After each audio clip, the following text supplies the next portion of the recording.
কবিতার ভাষায় বিশ্বকে এক সুতোয় গাঁথতে সাউথ ইস্ট ইউনিভার্সিটি ও রাইটার্স ওয়েব বাংলাদেশের যৌথ উদ্যোগে বিশ্ববিদ্যালয়ের মাল্টিপারপাস হলে অনুষ্ঠিত হল বিশ্ব কবিতা দিবস 2026। বাংলাদেশের কবি সাহিত্যিকদের পাশাপাশি এশিয়া, ইউরোপ, আমেরিকা, আফ্রিকা ও ওশেনিয়ার প্রায় 15টি দেশের খ্যাতিমান কবি ও সাহিত্যিকরা সরাসরি ও ভার্চুয়াল মাধ্যমে অংশ নেন এই আন্তর্জাতিক আয়োজনে। এক পুরনো পথিক বলল, স্বপ্ন কখনো মরে না। উদ্বোধনী অধিবেশনে প্রধান অতিথির বক্তব্যে মুক্তিযুদ্ধ বিষয়ক মন্ত্রী আহমেদ আজম খান বলেন, এ ধরনের আয়োজনের মাধ্যমে মুক্তিযুদ্ধের চেতনা ও দেশের সাংস্কৃতিক চর্চাকে আরও এগিয়ে নিতে হবে। আগামী দিনে যেন এরকম অনুষ্ঠানে বীর মুক্তিযোদ্ধাদেরকে আমরা সামনে আনি এবং মুক্তিযুদ্ধের চেতনাকে আমরা সামনে তুলে ধরি এবং মুক্তিযুদ্ধের চেতনায় যেন বাংলাদেশের সকল সংস্কৃতিকে আমরা এগিয়ে নিয়ে যাই।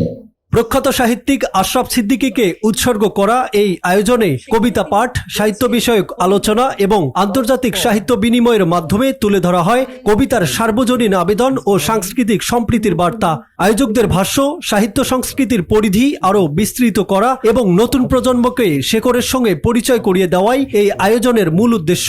আমি চাই সবাইকে আমাদের এই সংস্কৃতির বলয়ে নিয়ে আসতে, সৃজনশীলতার বলয়ে নিয়ে। সংস্কৃতি শুধুমাত্র বিনোদনের বিষয় নয়, এটা আমাদের আত্মা, সমাজের বিবেক, মানবিকতা, মূল্যবোধ। I would like to congratulate Writers Web Bangladesh and the department, the faculty of South East University for reminding us of the importance of poetry and literature in our lives. আমাদের ছাত্রছাত্রীকেও এটা অনুপ্রাণিত করে যে কবিতা আসলে আমাদের মানব জীবনেরই একটি অবিচ্ছেদ্য অংশ।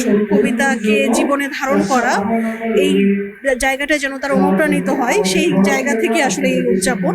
তো রাইটার্স ওয়েব বাংলাদেশ, আমরা চাই আমাদের পরবর্তী প্রজন্মকে আমাদের সেই শিকড় চিনাতে। শিক্ষার্থীরা বলছেন, প্রযুক্তি নির্ভর এই সময়েও সাহিত্য ও কবিতা মানুষকে নতুনভাবে ভাবতে শেখায়। তাই এমন আন্তর্জাতিক আয়োজন তাদের জন্য অনুপ্রেরণার পাশাপাশি এক মূল্যবান অভিজ্ঞতা। যে কবিতা শুনতে জানে না সে মাছের সঙ্গে খেলা করতে পারে না, যে কবিতা শুনতে জানে না সে মায়ের কোলে শুয়ে গল্প শুনতে পারে না। তো কবিতা আসলে প্রাণ, কবিতা মনের ভাব প্রকাশের একটা উত্তম মাধ্যম। আজকের কবিতা উৎসবটা সত্যি আমাদের বিশ্ববিদ্যালয়ে আমাদের জন্য খুবই গুরুত্বপূর্ণ ছিল। আমাদের এখানে খুবই গণ্যমান্য কবি, লেখক এবং দেশ বিদেশের অনেক কবি উপস্থিত ছিলেন, যেটা আমাদের জন্য একটা বিশাল অভিজ্ঞতা। এই জেনারেশনে এসে সাহিত্যের গুরুত্ব, কবিতার গুরুত্ব এগুলো আসলে ওইভাবে কেউ বুঝে না। তো এই গুরুত্বগুলো বোঝানোর জন্য এরকম সেমিনারের বিকল্প আমার মনে হয় না কিছু আছে।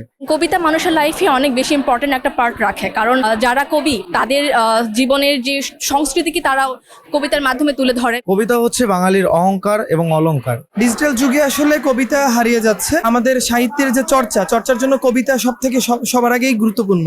কবিতার সার্বজনীন আবেদন ছড়িয়ে দিতে আন্তর্জাতিক এই আয়োজন রেখে গেল সম্প্রীতি, সংস্কৃতি ও মানবিকতার এক উজ্জ্বল বার্তা। এনামুল হক এনাম, কালবেলা।